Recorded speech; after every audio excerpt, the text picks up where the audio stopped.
more in Tekken 7. We had a lot of like sort of pocket picks that we would see. Even kind of the so-called specialist characters like Steve were just very widely picked by a lot of players because you could play that sort of, 10-move Tekken and play around movement a lot. In this game, because the movement is a bit more constrained in terms of the backdash, you're a lot more up in your face. There's a lot more situations where you need to know how to apply frame-type pressure, right? Yeah. Because of the risk of power crash, the risk of parries and rage art, and you need to know what your options are to be out different options and need to make a read on based on that information. What your opponent is doing is like, okay, I can do this will beat out a rage art. If they have a tendency to rage art especially. If they don't, then maybe you can do something else. Yeah, for sure, yeah. But it's crazy. Makes a big difference, right? Yeah, it does make a difference. Bilal there, someone who always goes one game down and then manages to get away back, but he's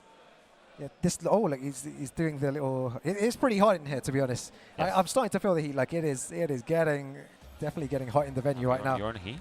Yeah, it's everyone here is feeling it, and let's see what these two are going to do in this next match. Very, very important. The winner of this will go into a position where they can qualify. Have one more game to qualify into top 8 winner side. So it's very, very important to get through there. I believe they'll be playing tomorrow. We'll be having top 16 and top 8 as well. So this could potentially be the final match for one of these players. And that's definitely a good place to be going into tomorrow with 2 lives remaining. Yeah, it makes a massive difference. The more room for room for errors you have, or buffer, whatever you want to call it, the better. It just makes a massive, massive difference because it just means you can't mess up. You don't have to live every decision as if it's your last. But yeah, we are getting that Jack versus Bryan. No surprises in the character screen. Jack a very different character to us before. Before it was just very simple. It was down back 1. Maybe sidestep 2, forward 1, down forward 2. These very good moves to keep your opponent out and to punish with. Yeah, now he has Gamma Howl. He has a Gamma Howl parry. Nice forward 1+2 though. Yeah, now you're rewarded for going into Gamma Howl. The game wants you to use these stances in order to break your opponent down, and you really need to in this game, especially. Nice. Gamma Howl into mix. And he's walking forward as well. Still has the install active. Nice up back 1+2. Doesn't get a splat, but does not matter. It's a low down back 1. I was thinking the other day, Jack is probably one of the best characters to end rounds with. With the down back 1, standing 2, and like down forward 1 as well. Incredible. The down back 1's so rapid. It's very difficult, and you can just get another 2 hits on it, right? Like exactly, yeah. One, and then the third hit as well. So you got to be very aware of what's happening. Nice. Right, going for the 1-1. Nice, good option from Bilal as well, using that burst to beat out the jump. That was a bit dangerous from Bilal, but he manages to take the round there. Then he's, Jack's got the new move as well. From the jump, he has a button called Make Some Noise. Yeah. And that button was making a lot of noise early in the season, but obviously right now there's a bit more counterplay, so we'll see if Bilal is ready for it. Oh, nice movement. I think he was expecting the second hit there. That's why he ducked. Very, very smart from Bilal. He's going on a tear today, Bilal. Nice. Benny Snake has big counter hit as well. 3+4 counter hit. Straight into heat. Oh, Tom not working up his time. And nice, using the Gamma Howl though. Oh, I was going to say he needs to be careful because that 10 frame heat smash from Jack didn't do anything. Yeah, just didn't get to use it. Yep. Use it or lose it, as it always is. Now the stage is a little bit smaller. We got that lava available. Nice break. And Jack's going to have multiple ways to activate it as well, so Bilal's going to be on point with his throw breaking right now. Look at that, back against the wall, trying to use the 1-1 to go into pressure there. Or standing 2 pressure too. Nice, gets a little pickup. Bilal still not scared to press her. Oh, here we go. Heat dash. Nice. Oh. On the potential, could have been more damage on the board. It slams him down, and that's enough to kill as well. That's what I was talking about. The way to end rounds if Jack is so good, down back 1 into wall standing 2. What are you going to do? Get hit. Yeah, exactly. Take it. Down 1. Oh, nice throw as well. Nice. Again, going out of stance, mixing up his options. Seed planter.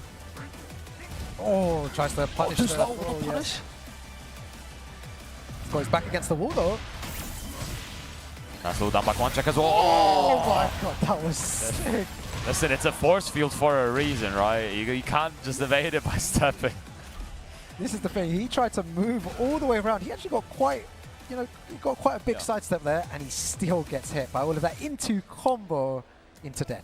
Of all things, to be fair, I kind of expect that to have a hitbox around. It is a force field. He does like a force field explosion. Now, I'm not saying I'd want to be hit by that. However, good awareness from Meo-il. Bilal getting a little bit of coaching here. Yeah, the coaching rules are different this year as well. I believe you only have one.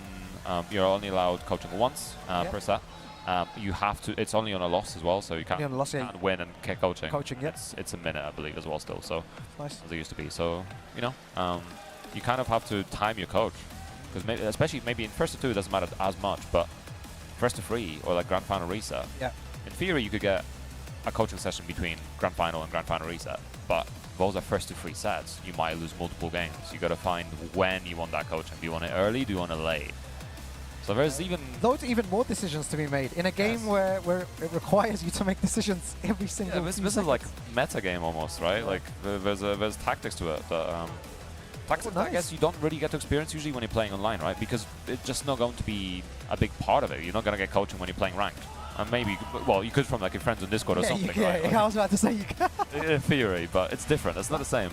Nice though. We've got a result come through. I believe Shadow has taken it over Daniel Mardo to move into top 16 winner's side. You know, USA over EU, and I was saying Daniel Mardo was looking really strong.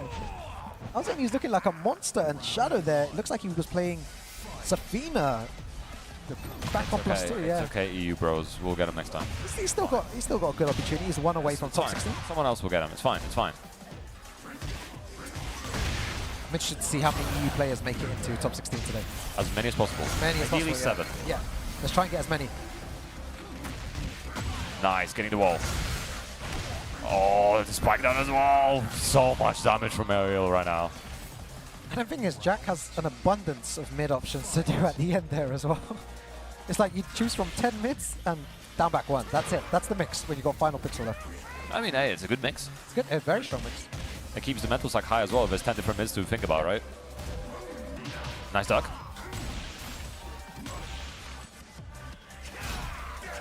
Oh, very nice. He was looking for that forward to the stop sign, but... Yeah, still using a lot of down back 1. Full crush. Down back 1 as well. Nice. Bit of a circuit breaker from Bilal there. Beating at a throw. Alright, uses heat. Back 1. Tries to put a bit more pressure.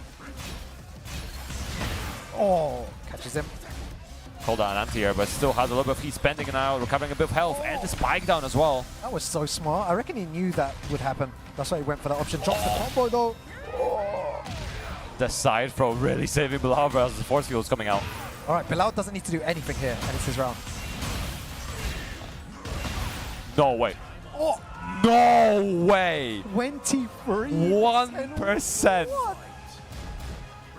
Definitely made some noise there, but worked out for Meo-il, and just like that, 1 round away. Meo-il doing damage here as well. Oh my man. Oh my god. I feel like people don't get enough practice against Jack. So I think it's one of the first times as well we're seeing Jack on stream. Maybe the second time, I'm not sure, but it's the first time I saw it. Seeing more of that Jack, because Meo-il makes his way into top 16. Bilal